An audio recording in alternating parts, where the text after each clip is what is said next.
Hello and welcome to Retro Reviews, my channel where I review my favorite retro video games of all time as well as some modern releases I have recently finished. The retro title that I want to look at today is Grabbed by the Ghoulies from Rare. Now this game is one that has eluded me. I didn't even know of its existence until I booted up Rare Replay. I had never even heard of this one, which is shocking because I know a lot about games in general. Unless it was like exclusively on PC when I was growing up or in like the RTS games category, I've likely at the very least heard of the game. I very rarely don't know about games, at least in the more mainstream context. There's always some gems and everything that I've never heard of before for sure, but I know my general knowledge of the video game landscape is pretty substantial. So I was just shocked to see this game pop up on Rare Replay because I just never heard of it before. I'd maybe seen the title somewhere, but I'd never seen the artwork or anything like that. And let me tell you, this game is a hidden gem. This game is a ton of fun, and I'm sad that I haven't heard of it before because I had a blast. I had such a blast with this game that I played through it 3 times, mostly for achievement purposes, but also because I just didn't want to stop playing it. I just really wanted to dive back into it. If you're not aware of what Grabbed by the Ghoulies is, this was a 2003 game made by Microsoft. This was after the Microsoft acquisition. This definitely feels like the last time that Rare really felt like their team. This is probably the last time that their game felt like their previous catalog from the Nintendo 64. And I'm guessing that's because this is the last time the whole team was together before a lot of people left the company. It definitely feels like Rare of old, with a lot of visual upgrades and a lot of modern elements. This game is like a adventure style game. You go from room to room. It has like a comic book aesthetic when it tells the story. It like does panels at a time. It's very, very cool. Visually, it's very stylistic. They do a great job of telling this fun story. You play as Cooper and his girlfriend. I'm losing the name all of a sudden. They are lost hiking in the woods, and all of a sudden the ghoulies grab her, take her into the castle, and you have to go in after her to try and save her. You meet the butler of the castle and various NPCs working there, like a cook and like a gardener and everything, who try and give you help along the way as you try and beat the ghoulies that are trying to stop you from getting to your girlfriend. It's very fun, it's very silly, it's very whimsical, everything you'd expect from a Rare game. It's very interesting. The combat in this game is actually mapped not to normal buttons like you would normally traditionally have, but instead to the right thumbstick, which would seem maybe a little bit clunky, but it actually works extremely well. So your attacks will go in whatever direction you flick the stick. So if you're going in front of you, if you flick forward, it's going to attack forward, and your character will intuitively go after the thing closest to the direction that you're flicking. It's very, very nice. The combos are very simple. It's just mash it over and over again, but you can mix up the combat by getting things like items strewn about the house. You can get like pictures off the wall that you can use a few times before they break. Or you can pick up bottles or hamburgers and you have like 6 of them to throw. It's very interesting. It mixes up the dynamic of the game. And speaking of mixing up the dynamic, every room is going to be a little bit different. So the first one will introduce you to how combat works. You'll have the butler giving you some like little tutorial stuff, and you'll beat up some ghoulies, and then you'll move on. Once you leave the area, you get a new room, and it does this for like 100 rooms in the game. They also have little secrets in each room. You'll have a Rare book. It's a little blue book with a Rare logo on it, and there's 1 per room throughout the game. Now, one of the achievements is getting all 100 books in one playthrough. And my second playthrough of this game, I was going through, following a guide, making sure I got every single book, because you don't have any chance to go back to a room you previously went in. You have to just do it sequentially. I got to one room about 50% of the way through the game. I believe it was the 50th book I was looking for, and I accidentally finished the level. Typically, you have the option to go through the door before you leave. You complete the objective of the room, which is typically like beat X amount of enemies or do a specific thing that I'll talk about in just a moment, and then you're good to go, and then it lets you walk through the door. This happened to be one of the rooms where once you completed the objective, you get a little cutscene and it automatically puts you in the next room, and I was devastated. And I had a dream about this. I had a dream that night because I'd put the game down. I was so upset. I was thinking about how I was going to have to restart for the second playthrough. I had a dream that in like the file, if you go to the file and click on it, you can start game. There was like a challenges section, and the middle one I think was features. I didn't know that at the time. And in my dream, I went to the middle section, clicked on it, and in there was a scene select. I had Googled it the day before. I couldn't find anything about a scene select or a chapter select. And so I was pretty dejected here. And I went to it the next day. I was like, I should probably just delete this and start over. But I thought, you know what? I'm going to go look through the features menu. Maybe there's a replay feature. And sure enough, hidden in this section is absolutely a chapter and scene select. And you can go back individually, go get the book, and it saves your progress going forward for that file. I could not believe my luck having this prophetic dream that saved my save file, but it was absolutely amazing. So if you're playing this game and you're going for all the books, there is a scene select. It is hidden in the features section. Make sure you utilize it. It's awesome. I only had to do it one time because I was following a guide online. Oh, thank goodness for that feature selection, just in case you happen to miss a book and move on too fast. But with that out of the way, that's the basic gameplay. You go through each room. There's a new objective for each room. So the first one is very basic. Like I said, you're beating some ghoulies, and it kind of ramps up slowly over time. The Baron, who is the head of the castle that you're in, will mess with your health. He's the main antagonist, and he's the one that's captured your girlfriend.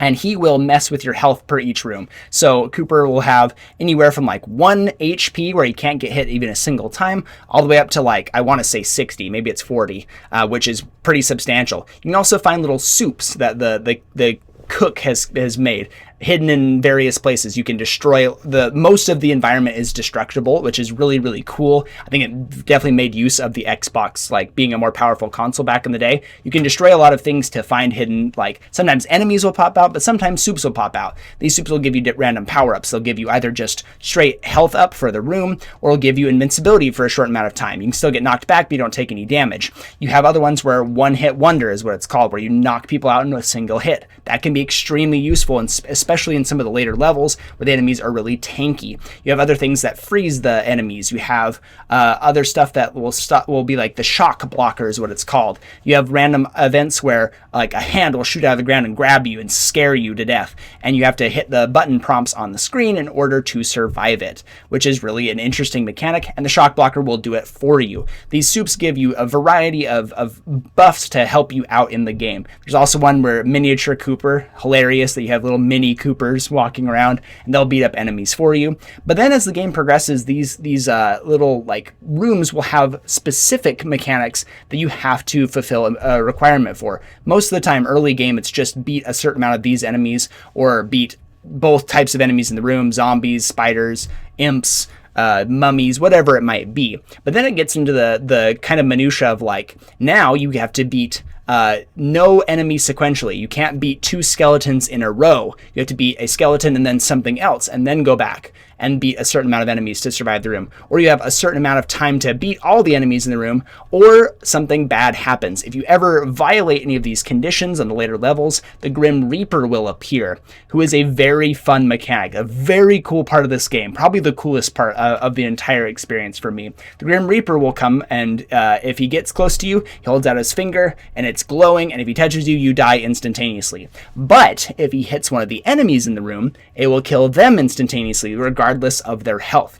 And if he does hit them, he does a little like riff on his scythe. He turns it into a guitar and he does a little riff. It's very fun. It's very charming. And it actually is a great mechanic. Even so, like in some of the later levels, you have to utilize the Grim Reaper. There is an enemy, a vampire in a coffin, that you can only kill with a certain weapon. Some rooms will allow you, from one of the NPCs, will give you a weapon, and they'll give you like a water shooter that's with holy water to melt the zombies. You have another one that I don't remember what it shoots. I think it looks like dirty laundry or rotten eggs or something. It kills vampires. I'm guessing it's garlic. That would make the most sense.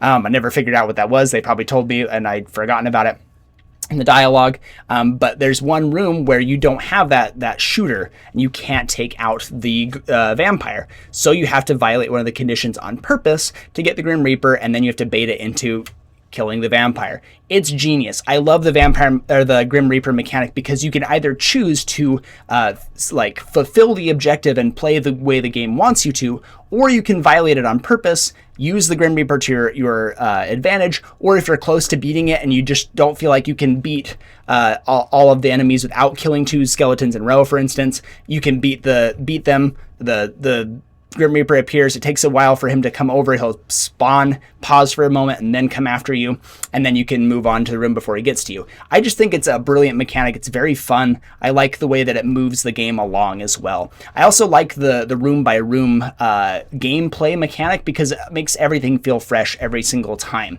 I really enjoy that about this game. The achievements in this game are also pretty darn fun. You will almost certainly need 2 playthroughs of this game. If you're playing for achievements, I recommend the first time going through, there's one that's caused $500,000 of damage to the house, and I knew that going in, and so I was just breaking everything that I could. I got about 50% or 55% of the way done with that achievement in my first playthrough, trying to break as much as possible. Second playthrough, I didn't quite get all the way. I was getting all the books. I didn't destroy nearly as much. I got up to about 88%, but the challenges also count toward that. There are 20 challenges. You unlock each challenge by getting 5 books. So if you get all 100 books, you get 20 challenges, which is another achievement, getting all 20 challenges done with at least a medal in them. 5 of them need to be platinum for another achievement, which is very nice.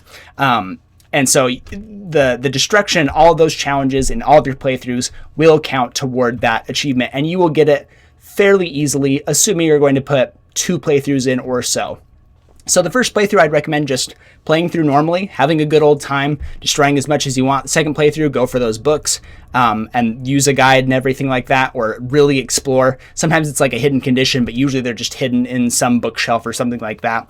And then have a really hard like achievement hunter mentality for that second playthrough, and then go hard on those challenges. Now in this game, I want to give my biggest criticisms here. The gameplay is pretty fresh throughout. I think what they do is really fantastic. This is an E-rated game. And I know that Rare does this with all of their games, especially their E-rated ones with Banjo and Banjo-Tooie and stuff. I think in Tooie they really push the envelope quite a bit in terms of their like innuendo that they insert into the dialogue. I mean, the characters themselves, the NPCs, they typically have some more innuendo names. I'm fine with that. I feel like that's funny. It's good for like the adults playing the game. They have something to chuckle at. But in this game, they have some visual like sexual gags that I don't really like. I shy away from that, especially since all these feel like children in this game. It's kind of ambiguous whether they're teenagers or whether they're young adults. But there are a couple visual things that were kind of off-putting for me. When you're going throughout the house, you'll notice random places where some other unlucky person has been locked away by the Baron, and they're usually in some kind of compromising situation. One person is like locked under a plate of food on a table, and he's like got an apple in his mouth like a pig. But some of the other ones, some of the girls are like strewn out about, and like one of them's tied to a plant with their arms and legs spread out and got like a schoolgirl skirt on. And it's just a little disturbing to see, to say the least. The girls especially are in these more compromising positions and everything. Like I said, if it's text innuendo, I get it, and then it's funny for the adults. If it's something visual like that, it feels like it's maybe a bit too much for an E-rated game. I would say push that rating up to a T even. And there's one that's pretty gross. I won't even talk about it all the way, but in one of like in one of the panels of the comics, there's just like a very clear like sexual innuendo visual gag there that I felt uncomfortable looking at, let alone like if I'm playing with my kid. Again, I'm sure they're not going to notice or understand what's going on, but for me, I was like, this doesn't belong in an E-rated game. I felt like that was just too much there. So I would have left those out, and I would have felt a lot better about this game overall. But otherwise, this game is fantastic. Now, getting to the boss fights here, there are a few of them. They are more often than not fairly frustrating instead of fun. One of them especially, it's very precise in what you have to do. You have to like pick up certain weapons around the house. If the boss gets too close to you, she closes in really quick. It hits you hard and sometimes stun locks you and hits you multiple times and kills you. Those boss fights can be quite annoying. The final boss fight against the Baron is very difficult and very fun at the same time. But I think overall the boss fights are just okay to good at best. I don't think that's where they really shine. And unfortunately, there aren't a lot of boss fights out there. Like I said before, the final one against the Baron is pretty good. At the end of the game, you'll do a speed run where you have like 12 minutes, 13 minutes to go and save all the people that have been locked away by the Baron. If you get them in time, you get like an extra bonus score at the end of the game. It will give you a score based on how many books you found, how many people you saved at the very end of the game, how many deaths you had, and I think the time to completion, something like that. My best score ended up being a 98. I don't think there is an achievement tied to it. I'm not sure. In the milestones section, there isn't an achievement tied to it. There could be an achievement tied in the All of Rare replay. I need to go check on that. But I don't think that there is. But there is one achievement, one singular achievement, that sets me apart from most of the gamers who've played Grabbed by the Ghoulies. Once you've beaten all 20 challenges, which is one of the milestones and one of the achievements here, which I did with all the platinum ranks because I am a perfectionist and I couldn't not get the platinum ranks, you unlock Challenge 21, which is another playthrough of the game, this time as the girlfriend. And instead of having power-ups and anything else, you have 10 HP in every single room, no power-ups available. You have to beat it straight up. It eliminates almost every single cutscene, so you go straight from room to room. It skips all the dialogue and stuff, just puts you right into the next area, so it gives you a little speedrun counter at the bottom. It took approximately 3 hours, something like that. I think 3.5 by the time I was done with it. I took some breaks, but this is one you have to kind of do in one shot, so I just pause it and leave it there. It was brutal. And it was a great challenge, but some of those rooms felt like they were absolutely designed to use one of the soups that you find, the one-hit wonders especially. This one made me utilize the Grim Reaper in a lot of ways, and it made me rage for about 30 to 40 minutes on the final boss because it was so difficult. A single hit from his one of his big attacks would lose you the game, which was absolutely insane. It took a very long time, a lot of stamina, but I finally did it. And the trophy popped, the achievement popped. It said 0.005% of players achieve this. So all hail the Grabbed by the Ghoulies king here. That's me. I'm in the 0.000005% of people that did that. To toot my own horn, of course, here. I felt really good to get that one out of the way. I finally was like, my son really likes the game. And I was like, let's do another playthrough. Why not? Let's try Challenge 21. And it was insane. So if you're going for it, that's not a milestone toward like the overall like in-game completion criteria, but that is an achievement in the game. So if you're going for the hardcore there, just know you're going to have to do minimum 3 playthroughs of this game. It's an absolute pleasure. I think this is a treasure of a video game. I'm sad that it kind of got lost to time. Again, I can't believe I've never heard of it. I want to go get a physical copy of it now because it's just so much fun. If you have Rare Replay, this is one worth visiting. It's a very unique game. It's very fun. I like how diverse the mechanics are. The characters are silly and fun for the most part. I did give you my gripes with some of the visual innuendo that they do that I didn't really appreciate, but everything else is very, very good across the board. I'm going to be giving Grabbed by the Ghoulies a gold rank. I think it is a great time, and I think that you'd have a great time playing it as well. Thank you so much for watching, and I'll see you on the next one.